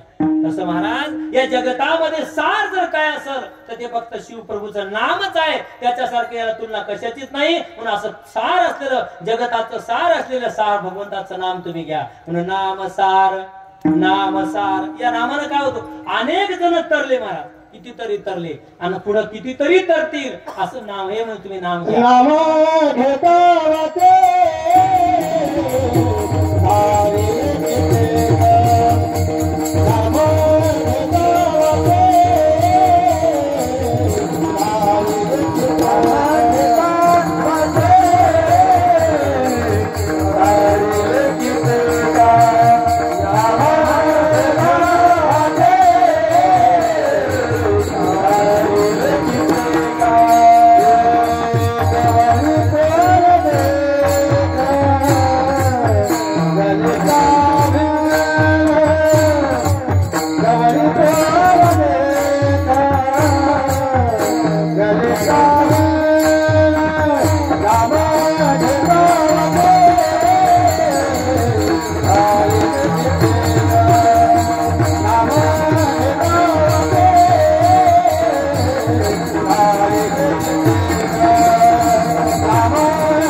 काय करा, फक्त त्या शिवप्रभूचं नाम घ्या. कोणत्या वाचेनं? आता ईश्वर मौलीनं गोड प्रमाण दिल्यामुळे पुढे जातो जरा. वाचेनं घ्या म्हटले, पण कोणत्या वाचा? वाचेचे 4 प्रकार आहेत. परा, पश्यंती, मध्यम आणि वैखरी. 4 प्रकारची वाचा आहे. परेनं घ्या, पश्यंतीनं घ्या, मध्यमानं घ्या आणि वैखरीनं सुद्धा घ्या. कारण का? वाचा मला सिद्ध झाली पाहिजे. कारण मग काही लोक म्हणतात नाही, नाव घेतलं कीच काम झालं पाहिजे. नाही बाबा, ती वाचा सिद्ध होणं गरजेचं आहे. ते नाम सिद्ध होणं गरजेचं आहे. आणि वाचेच्या द्वारा महाराज शिवपुराणामध्ये सांगितलं, 1 लाख काम जप केला शिवप्रभूचा काय होतं, 2 लाख केलं तर काय होतं, 3 लाख केलं तर काय होतं, आरोग्य कशामुळे प्राप्त होतं. महाराज सर्व गोष्टी सांगितल्या. मृत्यूवर विजय कशामुळे प्राप्त होतं सगळं चिंतन सांगितलं. बघा, मृत्यूचे लक्षण सुद्धा सांगितले. पण वाचा सिद्ध होणं करावं लागते त्याच्याकरता. आता मृत्यू माणसाचा जवळ आला कसं समजायचं? शिवपुराणात सांगितलं. बघा, घाय करू नका, फक्त सांगतो आहे का. मला मृत्यू सांगितला माणसाचा जवळ कसा आल्यानंतर. बघा, सोपं कारण सांगतो. बऱ्याच संतांनी सांगितलं माणसाचा मृत्यू जवळ आल्याचं सोपं कारण आहे. बघा, नाकाचा शेंडा. ज्या माणसाला आपल्या नाकाचा शेंडा दिसला नाही, समजायचा आपला कार्यक्रम आटपला. आता कोणी पाहू नका, घरी गेल्याने म्हणता का. बऱ्याच जण पाहून घेतला नाही महाराज. त्या ठिकाणी नाकाचा शेंड भरतात. शिवपुराणामध्ये जाऊ. शिवपुराणामध्ये सांगितलं, महाराज आपलं शरीर जर पिवळं पडलं आणि त्याच्यावर महाराज माश्या बसायला लागल्या तर समजायचं 6 महिन्यात मला आपला कार्यक्रम आटपला. पोराला सांगायचं पाहुण्यावर भेटायला बोलून घ्या, मुलाला श्रीखंड बालुशाही करा, आपला कार्यक्रम आटपला. पण हे होत असेल तर बरं का. आणि बघा, कधी कधी माणसाला जीवन झाल्यावर पिवळं पडतं बरं का शरीर, नाही तर उचलायची तयारी करता. हे शिवपुराणात सांगितलं, आपल्या तिकडे जात नाही. चला, मी काय सांगत होतो, वाचा सिद्धी झाली की माणसाच्या जीवनामध्ये सगळं प्राप्त होतं महाराज. मग वाचा सिद्धी होण्याकरता तितकं तप घडणं गरजेचं आहे महाराज. म्हणून त्या ठिकाणी परा, पश्यंती, मध्यमा आणि वैखरी या 4 प्रकारची वाचा सिद्ध झाली की मग काय होतं, त्या शिवप्रभूचं तत्व, त्या शिवप्रभूचा अनुभव आपल्या जीवनामध्ये प्राप्त होतो. मग महाराज म्हणतात, त्या वाचेने काय करा, त्या शिवप्रभूचं नाम घ्या. नामसार, नामसार तर ते पार भव सिंधू. मग एकाने विचारलं, महाराज तू म्हटले खरंय, नाम सार आहे, नाम सार आहे, नाम सार आहे, पण काय होतं हो यानं? महाराज म्हटले, भव सिंधू सागर तरून जातो. आता भव सिंधू सा तिथे काय शब्द वापरला? नामसार, नामसार तरती पार भव सिंधू. सिंधू शब्दाचा अर्थ आहे सागर. म्हणून महाराज भव सिंधू सागर तो तरून जातो. कोण? जो नाम घेतो तो. पण सिंधू सागर एवढा तरून जाणं सोपं आहे का सागर महाराज? दैवी हेशा गुणमयी मम माया दुरत्यया मामेव ये प्रपद्यन्ते माया मेता तरंती ते. महाराज हा भव सिंधू सागर माया नगर तरुण जाणं सोपं आहे का? एवढी सोपी गोष्ट नाही महाराज. पण ते तरुण जाण्याचं जर असं तरुण जायचं असेल तर एकच करा, त्या शिवप्रभूचं नाम घ्या. नामसार. ते नाम घेतल्याच्या नंतर तुम्ही भव सिंधू सागर तरुण जा, ही निश्चित सांगतो. पण जोपर्यंत तुम्ही नाम घेत ना तोपर्यंत सिंधू सागर तो तरुण जाऊ शकत नाही. शिवा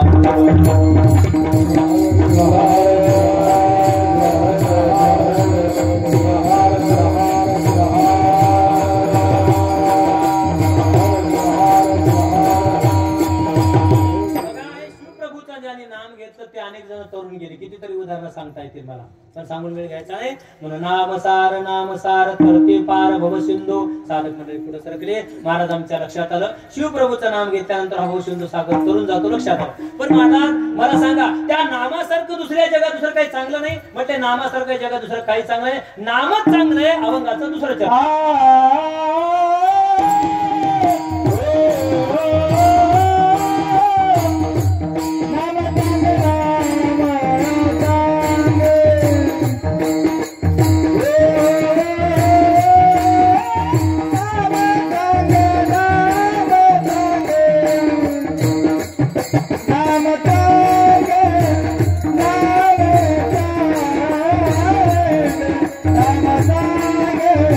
नाम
देहासारखं दुसरं नामासारखं चांगलं काहीच नाही. नाम चांग, नाम चांग. काय होतं महाराज, असं सुंदर प्रकारचं नाम घेतल्यावर फेटे पांग देहाचा, या मनुष्य देहाला आल्याचा आपला पांग फेटतो महाराज. कधी? जर त्या प्रभूचं नाम घेतलं तर महाराज. बघा देहाचा पांग कधी फेटतो? कारण या देहाला अनेक कारणामुळे अपवित्र येते, पण भगवंताचं नाम घेतलं की याचं महाराज सार जीवनाचं फिटतं, की जन्मालयाचं सार्थक होतं. बघा या देहाला काही गोष्टीमुळे अपवित्रता येते महाराज, आणि मग या देहाचा आपण पांग फेडू शकत नाही. पण पांग कधी फिटतो? भगवंताचं नाम घेतलं तर. बघा या देहाला अपवित्र येण्याची काही कारण सांगितली शास्त्रात. कोणती? ज्ञानमाग्नी निराहारो मनोवायू पांजनम वायू कर्मार्ग कालौच शुद्धम कर्तुम देही नाम. देहाला शुद्ध करण्याची काही कारण सांगितली. बघा या देहाला अपवित्रता कशामुळे येते? बघा जन्माला आलं की या देहाला अपवित्रता येते. बघा या देहाला अपवित्रता येत असते. आपलं तिसऱ्या दिवशी विंटाळ पिटतो ते सोडून द्या.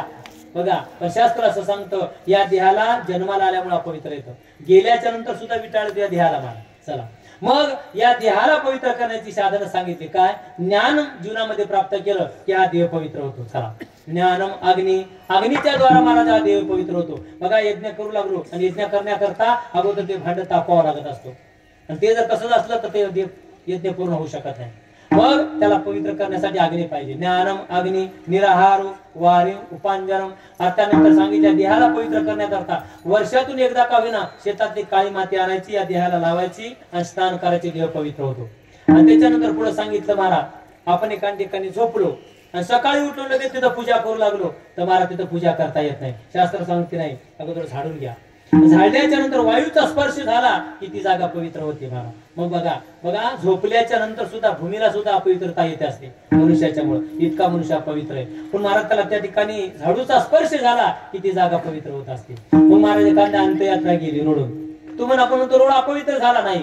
शास्त्र असं सांगतं सूर्याची किरण रोडवर पडल्याबरोबर ते महाराज रस्ता पवित्र झाला. चला म्हणून ज्ञानमाग्निराहारो मनोवायू पांजनम वायू कर्मार्क कालौच शुद्धम कर्तुम देहिना.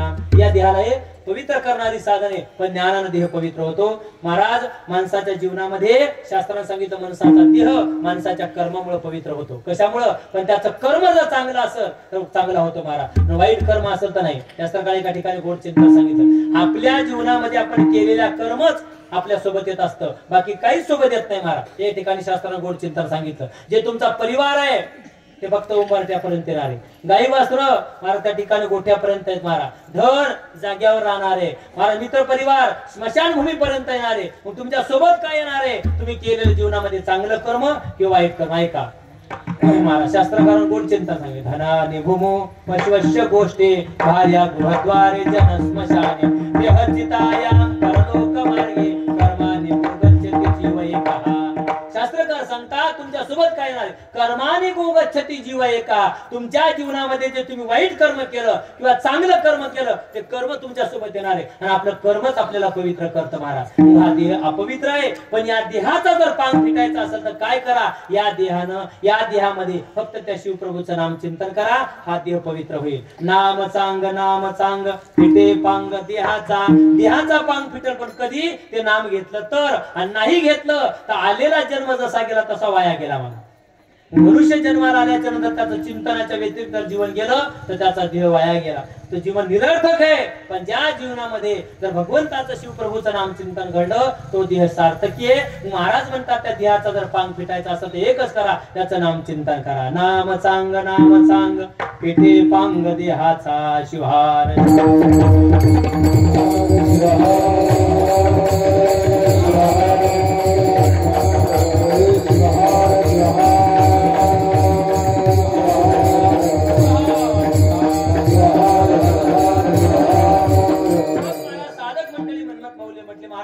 लक्षात आलं नाम सार आहे.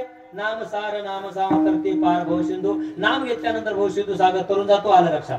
नाम चांगलं आहे त्याचे ते घेतल्याच्या नंतर देहाचा पांग फिटणार हे लक्षात आलं. नाम सांग फिटे पांग देहाचं हे लक्षात आलं. माऊली पण एक सांगा आमच्या जीवनामध्ये की तुम्ही म्हणता की नाम सारे ते घ्या, नाम चांगलं देहाचा फिटणार आहे. एक सांगा महाराज आम्हाला दुसरं काही याच्या व्यतिरिक्त काही गोड आहे का नाही जगतामध्ये? नामच गोड आहे का? त्याच्या व्यतिरिक्त काही नाही. महाराज म्हटले नामासारखं दुसरं जगात दुसरं काहीच गोड नाही. अभंगाचं नाम गोड नाम गोड नाम गोड नाम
म्हटले नामासारखे जगात दुसरं काहीच गोड नाही, फक्त नामच गोड आहे. नाम गोड, नाम गोड. पुन्हा दोनदा सांगितलं नाम गोड म्हटले. मला सांगा, बाकीच्या विषयापासून माणसाला वीट निर्माण होतो, पण नामापासून कधी कोणाला वीट निर्माण झाला का? मला सांगा.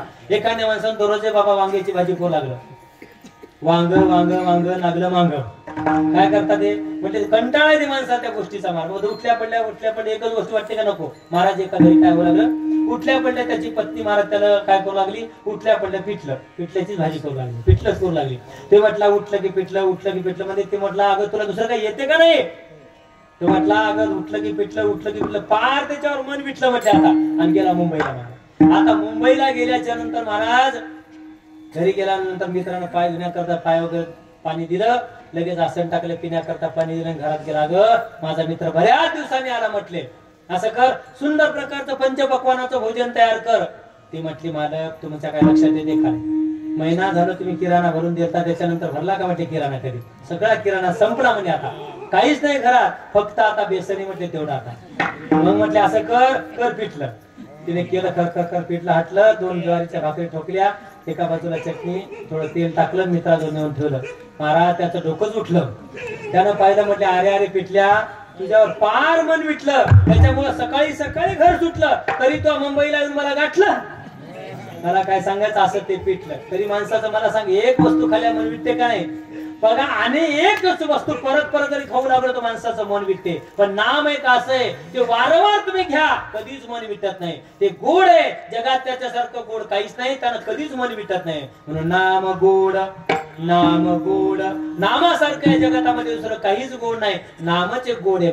मला सांगा, कधी कोण आतापर्यंत एखादं उदाहरण सांगा की त्यानं नाम घेतल्याच्या नंतर त्याला कंटाळा, त्याचा वीट आला नाही. त्याच्यामुळे महाराज उत्तर त्याच्यामध्ये काय होतं, ती घेण्याची परत इच्छा होती महाराज, कारण ते गोड आहे ना. कारण गोडानं बाकीचं गोड खाल्यानं नंतर मन विटते, पण प्रभूचं असं एक नाम आहे, ते गोड घेतली त्याची रुची वाढत राहते. म्हणून नाम गोड, नाम गोड. पुढे चला, फार गोड आलं पाहिजे. नाम गोड तुटे ओढ विषयाची. बघा, हे नाम घेतल्यामुळे फायदा काय होतो, जे विषय पंच विषयामध्ये आपण गुंतलो त्या विषयाची महाराज काय होती, ओढ तुटल्यात आधी. बघा, स्पर्श, रूप, रस, गंध याच्यामुळे आपण काय गुंतलो याच्यामध्ये पंच विषयामुळे, या विषयाची ओढ तुटल्या जाते महाराज. कधी? नाम घेतल्याच्या नंतर. चला एका मिनिटात सांगतो, लक्षात येईल. बघा, पहिला विषय सांगितला स्पर्श. या स्पर्श विषयाने एका आपलं चित्त एका ठिकाणी लावलं. अजिमाय लक्ष दे, एकानं आपलं चित्त स्पर्श विषयाच्या ठिकाणी गुंतलं, आणि स्पर्श विषयाच्या ठिकाणी गुंतल्यामुळे तो बंधनात पडला. कोण? बघा, हत्ती पकडणार लोक काय करतात, गड्डा खोदतात गोल, आणि त्याच्यावर लाकड ठेवतात, ते कापडाच्या हत्ती ठेवतात, लगेच स्पर्श विषयाच्या सुखानं मला हत्ती धाव घेतो आणि त्या गड्ड्यामध्ये पडतो, आणि त्याला अन्न पाण्या वाचून काही दिवस ठेवल्या जातं. मला सांगा, बंधनात तो प्राप्त झाला कशामुळं? तर स्पर्श विषयाच्या ठिकाणी त्यांना आपलं चित्त लावलं, म्हणून बंधन प्राप्त झालं. त्याच्यानंतर पहा, रस विषयामुळे महाराज एक प्राणी संपला. कोण? रस विषयामुळे त्या ठिकाणी मासा मारा. रस विषयामुळे महाराज मासे पकडणारे लोक त्या गळाला आमिष लावतात, खाली टाकतात. त्यावेळेस रस विषया करता तो धावत येतो. त्यावेळेस तो म्हणतो, दादा माझ्या करता येऊ नको, मी तुझ्या करता आधा झालो. मता मेरे लिए, मैं आधा हुआ हूं तेरे लिए, तू आएगा मेरे लिए तो ऊपर खड़ा है तेरे लिए. तो रस विषयामुळे इतका गुंतल्या गेलेला असतो, तो धाव घेतो, त्याला गिळतो. त्याचा परिणाम त्याच्या कंठामध्ये तो गळ अडकतो, तो प्राण महाराज पाण्याच्या बाहेर काढतो, त्याचा प्राण होतो. मला सांगा, मरावं लागलं कशामुळं? स्पर्श विषयाच्या ठिकाणी त्यानं आपलं चित्त लावलं. रूप विषयामुळे हत्ती संपला, स्पर्श विषयामुळे माथा गेला, रूप रस. गंध विषयामुळे भुंगा. बघा, एवढा पापुत्रा छोटा असतो, पण तो गंध विषयामुळे महाराज एवढा त्याच्यामध्ये तो जाऊन बसतो. ते छोटस महाराज ते पापुत्रा असतो, पण त्याला छिद्र पडू शकत नाही. पण तोच भुंगा केवढी नाट असू द्या, करून त्याचा भुगा करतो, पण एवढ्या पापुत्राला तो छिद्र पडू शकत नाही. का? तो गंध विषयाच्या ठिकाणी आपलं चित्त लावलं, त्याच्यामुळे त्याला संपावं लागलं. रूप मला त्या ठिकाणी रूप विषयामुळं त्या ठिकाणी हे पकड्या झेप घेतात. गोडवर्णन केलं. पतंगा दीप आलिंगने ते त्याशी अचूक मरणे, देवी विषयाचरणी आत्मघाता.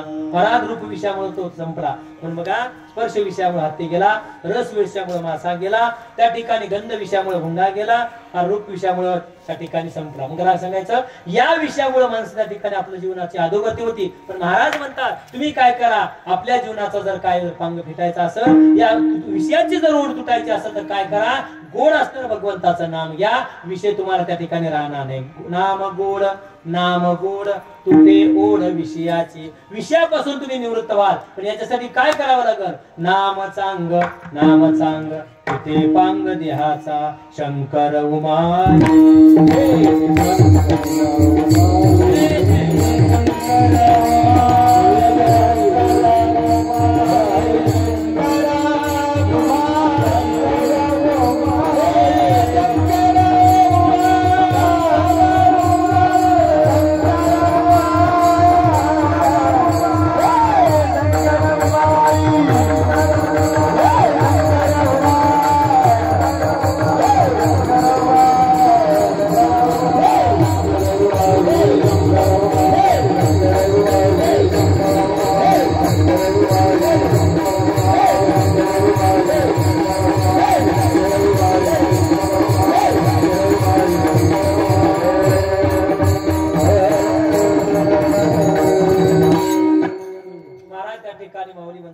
बाबा तुम्हाला जर विषयाची ओढ संपवायचं असेल तर काय करा? गोड असणारं शिवप्रभूचं नाम घ्या. नाम गोड तुटे ओढ विषयाचे. साधक मंडळी पुढे सरकले. महाराज आमच्या लक्षात आलं, नाम सारे ते घेतल्यामुळे भवसिंधू सागर करून जातो.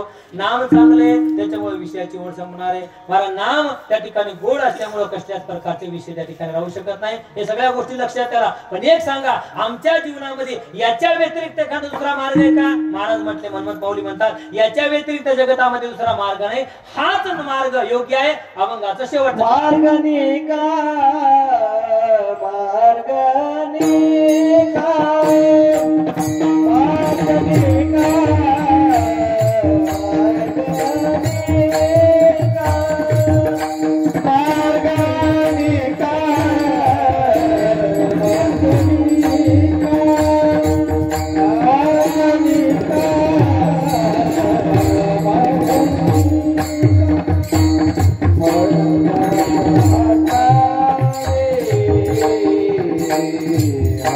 Hare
मनमतः कार्य आणि याच मार्गाने तुम्ही जा, त्यांच्याच मागे जा. पण कोणाच्या मागे जावं ऐका. शास्त्रांत गोड चिंतन सांगितलं तेवढं सांगू, आपल्या शिवेला पूर्णविराम. कोणाच्या पाठीमागे गेलं पाहिजे, जे योग्य मार्ग दाखवतात त्यांच्या पाठीमागे गेलं पाहिजे. बघा शास्त्रांत सांगितलं, बघा एक तर देवमान्य संताच्या पाठीमागे जावं आणि दुसरं देवाच्या मागे जावं, बाकी कोणाच्या पाठीमागे जावं. तसं शास्त्रांत सांगितलं 5 लोकांच्या पाठीमागे जाऊ नये आणि महाराज 4-5 लोकांच्या पाठीमागे जावं. बघा कोणाच्या पाठीमागे जावं ऐका. शास्त्रांत सांगितलं मूर्खाच्या मागे जायचं नाही. महाराज खरः मूर्खः स्वैराचारी अनुभव शून्य न अगुणोद्यमत स्थिरम न तेषां पार्श्वगच्छेयुः. त्यांच्या पाठीमागे जायचं नाही. कोणाच्या बघा खर म्हणजे गाढव, गाढवाच्या पाठीमागे जायचं नाही. महाराज एक गाढव असं जंगलातून चाललो, मी 4 पायाच्या गाढवाचं सांगेल बघा, 2 पायाचा नाही. मग महाराज त्या ठिकाणी गाढवाच्या पाठीमागे जायचं नाही. आणि महाराज एक मग गाढव असं जंगलातून चाललं, चालता चालता चालता बाबा त्याच्या पाठीमागच्या पायात काटा रुतला. आता काटा रुतल्याच्या नंतर महाराज त्यानं खूप प्रयत्न केला काटा काढण्याचा, पण त्याच्या पायातला काही काटा निघत नाही. मग तेवढ्यात महाराज तिथं कोली दादा आला. तो काय झालं म्हणजे गाढव दादा काय नाही म्हणजे माझ्या पायात काटा रुतला, म्हणजे मी काढू का?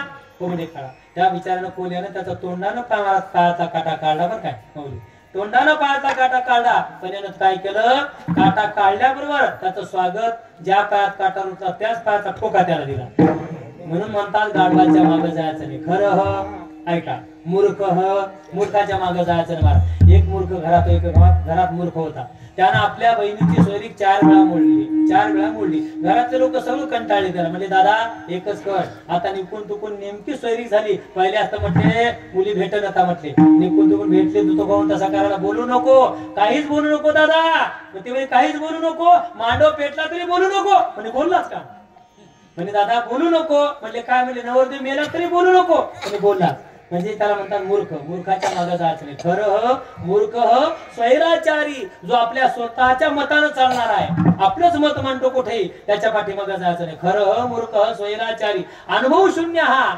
मग ज्याला आपल्या महाराज अनुभव नाही कोणत्या गोष्टीचा, ज्याला अनुभव नाही त्याच्या पाठीमागे जायचं नाही. महाराज त्याच्या पाठीमागे गेली की फजिती होती महाराज, म्हणून त्याच्या पाठीमागे जायचं नाही. त्याच्यानंतर खरं मूर्ख स्वैराचारी महाराज अनुभव शून्य न अगुण महाराज. आणि पुढे सांगितलं ज्याला आपल्या गुणाची किंमत नाही, अगुणोद्यमत स्थिरम. शास्त्राने सांगितलं ज्याला आपल्या गुणाची किंमत नाही त्याच्या पाठीमागे जायचं नाही. आणि त्याच्यानंतर शेवटचा सांगितलं अगुणोद्यमत स्थिरम न तेषां पार्श्वगच्छेयुः. त्याच्या पाठीमागे जायचं नाही. मग कोणाच्या पाठीमागे जायचं? आता 4 लोकांच्या पाठीमागे जायचं. ऐका. वेदानुगामी सत्शील धर्मात्मा पुण्यवान न तेषां पार्श्वगच्छेयुः. शास्त्राने सांगितलं बघा वेदानुगामी म्हणजे शास्त्राचं जो आचरण करतो, शास्त्राचं जो आचरण करतो त्याच्या पाठीमागे जावं. महाराज वेदानुगामी सत्शील जो सत्शील आहे महाराज, सदाचरणी आहे, जीवनामध्ये आचरणानं वागतो, जीवनामध्ये नियमानं वागतो महाराज, त्या ठिकाणी त्याच्या पाठीमागे जायचं. महाराज वेदानुगामी सत्शील पुण्यात्मा, जो पुण्यवान आहे त्याच्या पाठीमागे जावं महाराज. कारण त्याच्या पाठीमागे गेलो आपल्या जीवनामध्ये पुण्य प्राप्त होतं, पाप्याच्या पाठीमागे गेलं आपल्या जीवनामध्ये पाप मिळतं. म्हणून पाप्याच्या पाठीमागे जाऊ नये, पुण्यवानाच्या पाठीमागे जावं, आपल्या जीवनात पाप मिळतं. वेदानुगामी सत्शील पुण्यात्मा धर्मात्मा, जो धर्मानं वागतो त्याच्या पाठीमागे जावं. का धर्मानं वागतो त्याच्या पाठीमागे गेल्यावर काय होतो? देव आपल्या घरी येतो महाराज. महाराज शास्त्रानं गोड चिंतन केलं महाराज. म्हणून देव जर आपल्या घरी यावे, त्या शिव तत्वाची आपल्याला प्राप्ती हवी जर वाटत असेल, तो धर्मानं वाटचाल करतो त्याच्या पाठीमागे जावं. कारण त्याच्यामध्ये जे आहे, जो अधर्मानं वागतो त्याच्या पाठीमागे जाऊ नका, जीवनात कधीच विजय प्राप्त होणार नाही. म्हणून वेदानुगामी सत्शील हा पुण्यात्मा धर्मवान महाराज. आणि त्याच्यानंतर शेवटचा सांगितला की जो माणूस संत महात्मे त्यांच्या पाठीमागे जावं, जीवनाचं कल्याण होणार आहे. म्हणून माऊली म्हणतात मार्गनिका, संत महात्मे योग्य मार्ग दाखवणारे त्या संत महात्म्याच्या पाठीमागे जा, कोणाच्याही भलत्याच्या पाठीमागे जाऊन. कारण संतांनाच योग्य मार्ग रस्त्याचं मार्गदर्शन करता येतं, बाकीच्यांना मार्गदर्शन करता येत नाही महाराज. का? काही रस्ते मार्ग असे कळतो नाहीत, योग्य रस्त्याचं ज्ञान फक्त संत महात्म्याला आहे. पण ते मार्ग दाखवतात, त्यांच्या पाठीमागे जा. म्हणून महाराज मार्गनिका मनमत हा कार्य सांगतो बाबा, याच मार्गाचं तुम्ही अनुसरण करा. याच मार्गाने गेला तर तुम्ही त्या तत्वापर्यंत, त्या शिव तत्वापर्यंत पोहोचू शकता. अन्य मार्गाने गेला तर त्या तत्वापर्यंत पोहोचू शकत नाही. या मार्गाचं तुम्ही अनुसरण करा. म्हणून मार्गनिका मनमत हा कार्य नाम चांग फिरे पांग देहाचा. शिवहार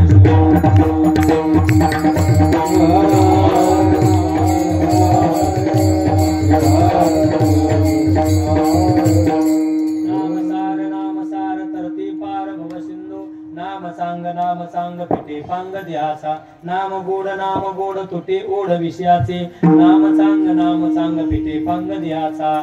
मार्गनिका मनमत हा कार्य नाम सांग फिटे पांग द्याचा. यथामती यथावकाश आपल्या मर्यादित वेळेमध्ये अभंगावरचे चिंतन करण्याचा प्रयत्न केला. झाल्याशिवाय सिद्धेश्वर भगवंताच्या चरणी अर्पण करून माझे सद्गुरू असणारे राष्ट्रसंत डॉक्टर शिवलिंग शिवाचार्य महाराज यांच्या चरणी अर्पण करून या ठिकाणी सेवेला पुनवेला या ठिकाणी बोलू शकलो. माझ्या एकट्याच्या बळाने सुंदर प्रकारच्या गुणीजन मंडळीने सुंदर प्रकारचं सहकार्य केलं. आमचे मृदंगाचार्य त्यांनी सुंदर प्रकारचं सहकार्य केलं.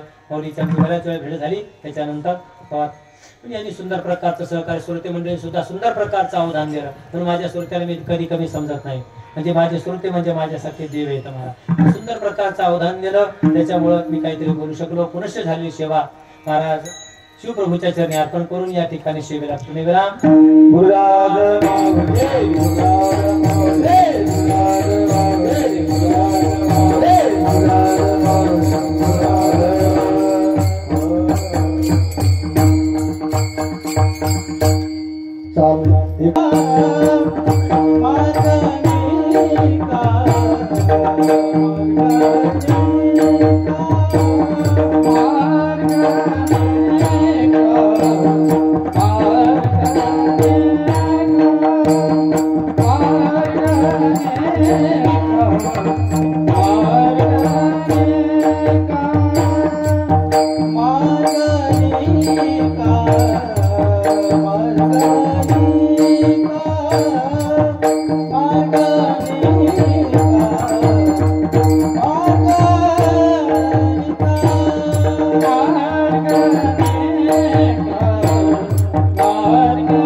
नाम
Hare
अवतार भूरे